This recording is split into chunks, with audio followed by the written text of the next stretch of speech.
ఏం చేస్తున్నావు నువ్వు? మా పోడు కూడా తెలియదా ఉనకు? మేలట్టు మా పోడు. ఆ సోఫా కింద చూడు. సరేనమ్మా. వేల పண்றாங்களா వేల. మా ఏంటి బావా? కాఫీ తీసుకురా. అలాగే బావా. హలో, ఎంత పంపించావు? త్వరగా పంపించాల్సింది కదా. సార్ నేను మళ్ళీ మాట్లాడతా.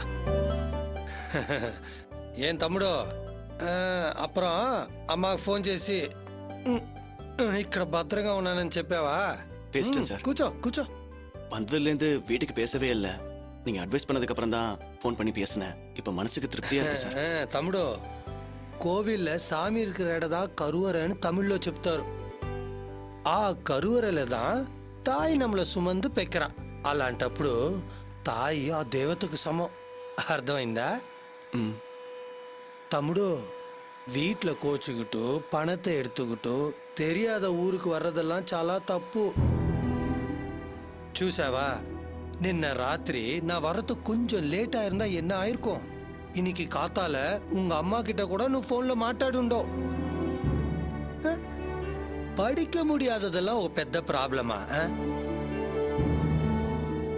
చూసావా, ఈ ఆస్తి అంతస్తు ఎల్లాం పారు. ఈ అన్నయ్య ఎంత చదువు ఉంటాడు అనుకుంటున్నావు? அதான் நான் எவ்வளவு படிச்சிருப்பேன்னு நினைக்கிறேன். ஒரு டிகிரி முடிச்சிருப்பீங்க.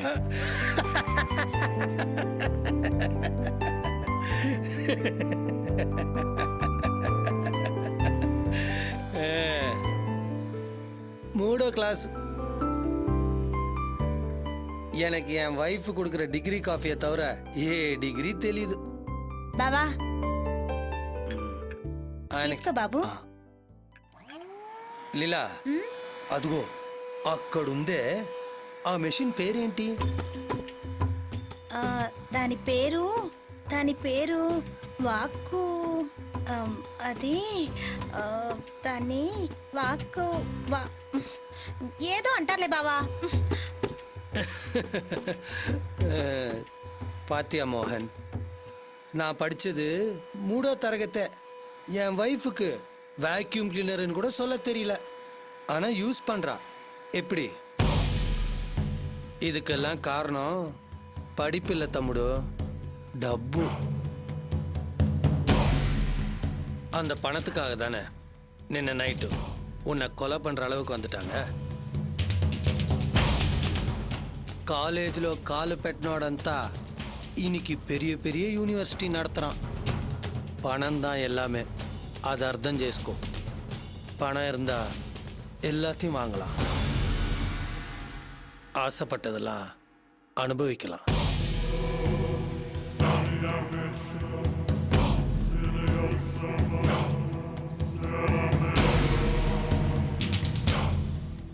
தாகு, நீ என்னடானா படிப்பு அது இதுன்னு வீட்டை விட்டு ஓடி வந்துட்ட. இப்போ உனக்கு என்ன? படிக்கணும், அவ்வளோதானே? ஆமாம் சார். ఇక్కడి నుంచి கிளம்பி நேராக வீட்டுக்கு போய் செட்டில் ஆகி నాకు ఒక ఫోన్ చేయి. உன்னை காலேஜுக்கு அனுப்பி படிக்க வைக்க வேண்டியது நான் ரெஸ்பான்சிபிலிட்டி.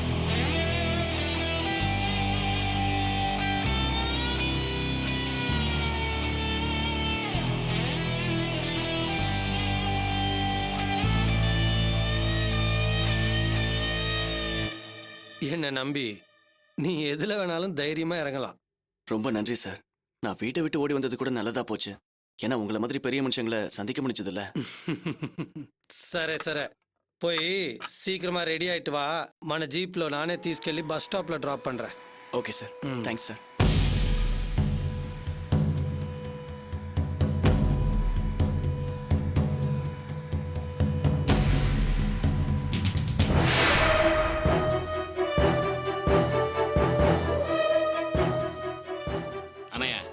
அந்த பையன் யாரு என்னன்னே நம்மளுக்கு தெரியுது. அந்த பையனை படிக்க வைக்கிறான்னு చెప్తున్నారు.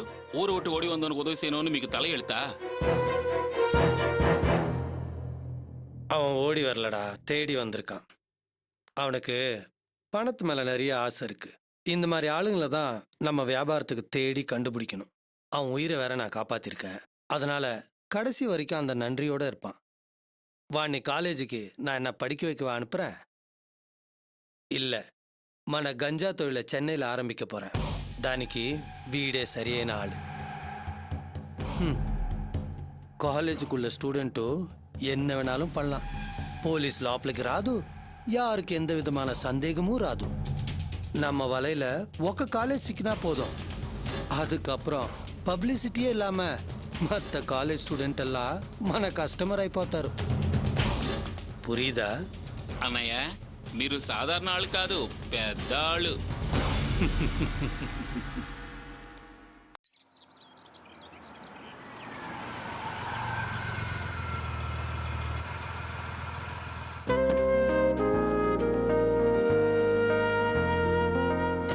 டிரைவர், அந்த ஆல்பம் எடுத்துட்டு வாப்பா. ஏய்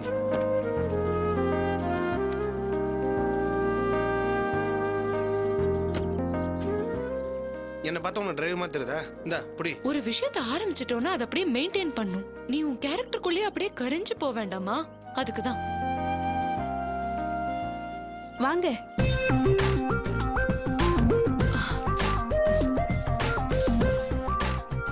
வாங்க வாங்க.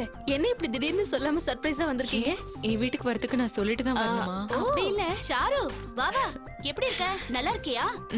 வா உள்ள வா. டிரைவர், வண்டியை நிழல்ல விடுங்க, கொஞ்ச நேரத்துல வெயில் வந்துரும். சரிங்க. வாங்க.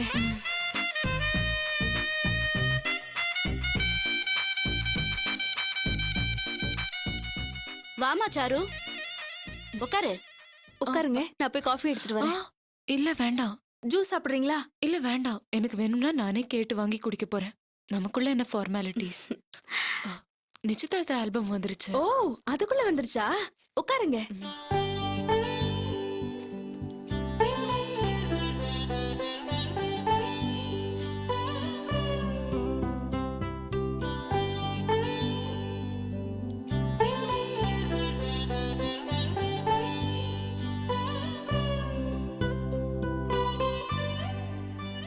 நீங்க நேர்ல அழகா இருக்கீங்க, போட்டோல ரொம்ப அழகா இருக்கீங்க.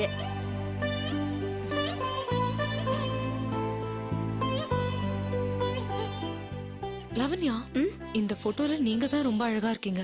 இதை யாராவது பார்த்தா உங்களை உடனே பொண்ணு கேட்டு வந்துருவாங்க. ஐயோ, அப்ப இந்த போட்டோ உடனே எடுத்துடணும். ஏன்? நான் தான் ஏற்கனவே சொல்லிருக்கேன்ல, அண்ணி வந்த 1 வருஷம் கழிச்சு தான் கல்யாணம் பண்ணிப்பேன்னு. ஐயோ அண்ணி, உங்களை போட்டோ எடுக்கும் போது தான் நீங்க கண்ணை மூடணுமா? பாருங்க, இந்த போட்டோல நீங்க நல்லாவே இல்ல.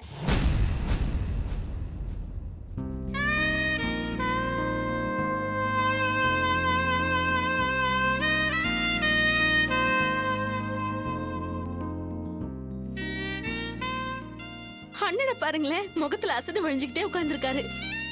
லாவண்யா, ஓ சாரி, உங்க உட்பியை உங்க முன்னாடியே கமெண்ட் பண்ண கூடாதுல்ல.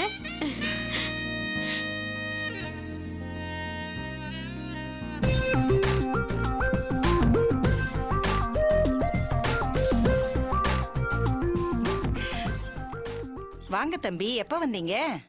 இப்பதான் வந்தேன். யார் வந்திருக்காங்க? அதுவா, சாரு வந்திருக்கான். அப்படியா? உள்ள வந்து உட்கார வேண்டியதானே? இல்ல பரவாயில்லமா. ஒரே வெயிலா இருக்கு தம்பி, உள்ள வாங்க.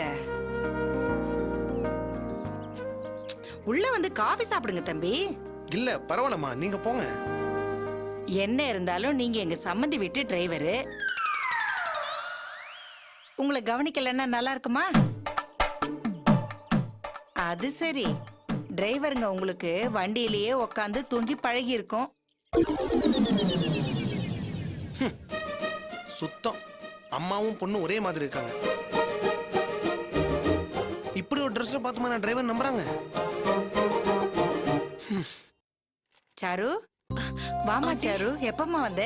இப்பதான் ஆண்டி வந்தேன். இருக்கட்டுமா, நல்லா இருமா, நல்லா இரு.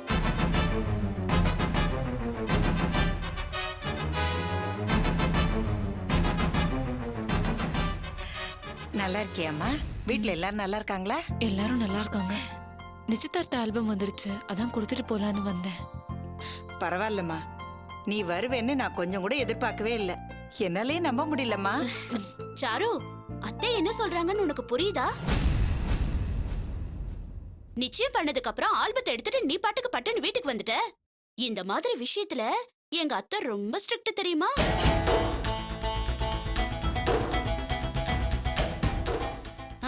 அன்னைக்கு கூட லாவண்யா வெளியில போயிட்டு வரேன்னு சொன்னப்ப கல்யாண பேச்சு எடுக்கிற நேரத்துல அங்கேயும் இங்கேயும் எங்கேயும் வெளியில சுத்தாதேன்னு அத்தை ரொம்ப ஸ்ட்ரிக்டா சொல்லிட்டாங்கம்மா.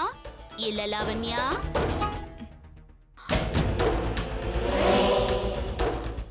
ஆ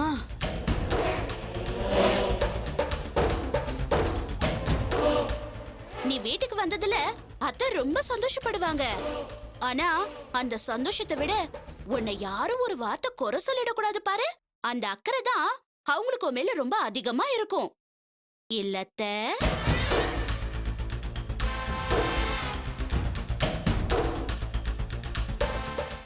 அத்தைக்கு எப்பவுமே நாம வேற லாவண்யா வேறன்னு யோசிக்கவே தெரியாது. அத்தை, பொதுவா நிச்சயத்துக்கு பிறகு கல்யாணத்துக்கு முன்னாடி பொண்ணு இந்த மாதிரி மாப்பிள்ளை வீட்டுக்கு வரலாமா?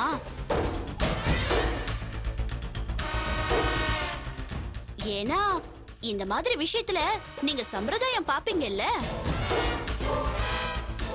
சாரு, என்னதான் நம்ம வீட்ல நம்ம இஷ்டத்துக்கு இருந்திருந்தாலும் புகுந்த வீட்டுக்குன்னு வந்தாச்சுன்னா அதுக்கு தகுந்த மாதிரி தான் நடந்துக்கணும். உன் வயசுல எனக்கு கூட இதெல்லாம் தெரியாதுமா. அத்தை அப்பப்ப லாவண்யாக்கு பண்ற அட்வைஸ் தான் இது. நானே அத்தை கிட்ட இருந்து தான் இந்த மாதிரி நல்ல விஷயங்கள் எல்லாம் கத்துக்கிட்டேன்.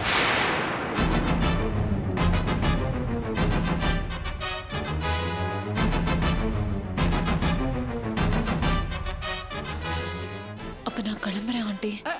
சாரு, அதெல்லாம் ஒண்ணும் இல்லம்மா. அது நீ ஒண்ணும் பயப்படாதம்மா. இந்த மாதிரி விஷயங்கள்ல அத்தை கண்டிப்பா இருப்பாங்களே தவிர பாசம் காட்டுறதுல அவங்கள மிச்சம் யாராலையும் முடியாதுமா. சின்ன வயசுல எனக்கு கூட அம்மா இல்லைங்கிற வருத்தம் இருந்தது. ஆனா அத்தை எப்ப பார்த்தேனோ அப்பையில இருந்து எனக்கு அந்த குறையே தெரியலம்மா. உன் நிச்சயதார்த்த அன்னைக்கு கூட அத்தை என்ன பத்தி என்ன சொன்னாங்க தெரியுமா? சுதா மாதிரி ஒரு நல்ல மருமக கிடைச்சா ஒரே நேரத்துல 10 கல்யாணத்தை பண்ணி முடிச்சிடலான்னு சொன்னாங்க.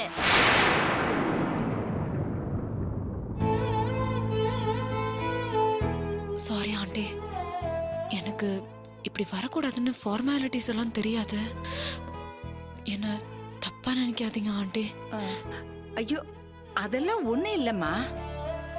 இல்ல ஆண்டி, நீங்க என் மனசு கஷ்டப்படக்கூடாதுன்னு சமாதானம் சொல்றீங்க. இருந்தாலும் நான் பண்ணது தப்புதான். இனிமே உங்க நாலேஜ் இல்லாம இப்படி வரமாட்டேன் ஆண்டி. நான் கிளம்புறேன். வரேன் லாவண்யா. வரேன்க்கா.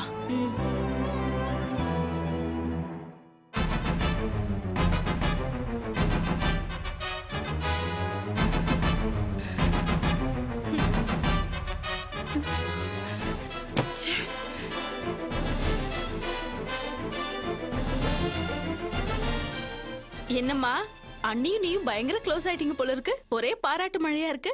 ஏய், போடி இங்க இருந்து. போன் சொல்றேன்ல.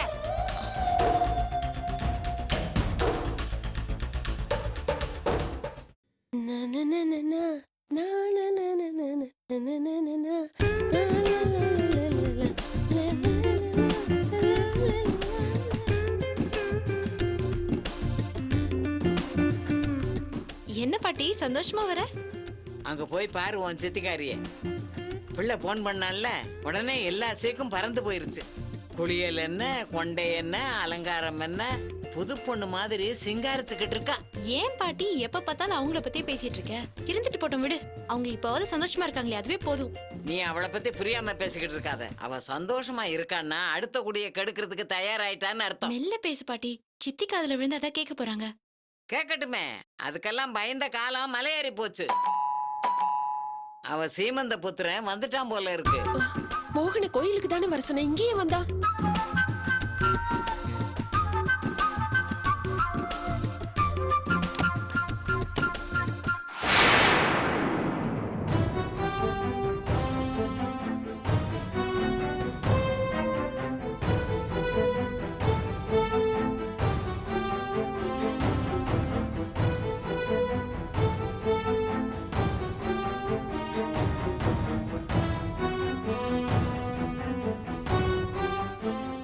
நீங்க வாங்கன்னு கூப்பிட மாட்டீங்கன்னு எனக்கு தெரியும்.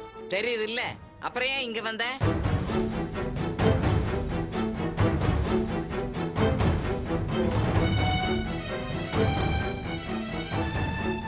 துளசி, நீ உன் மனசுல இருக்கிற தைரியமா சொல்லாதனாலதான் இவ்வளவு பிரச்சனையும். ஏன் துளசி மனசு அடக்க பாக்குற? இப்போது உன் மனசுல என்ன இருக்குன்னு சொல்லிடு. சொல்லு துளசி, வாயை திறந்து சொல்லு. ஐயோ சொல்லு துளசி நீ பாட். வெளியே போங்க. இங்க எந்த பிரச்சனையும் பண்ணாதீங்க. கிளம்புங்க முதல்ல. ஐயோ நான் இங்க பிரச்சனை பண்ணவே வரல துளசி. என் மனசுல இருக்கிறது சொல்ல தான் வந்திருக்கேன்.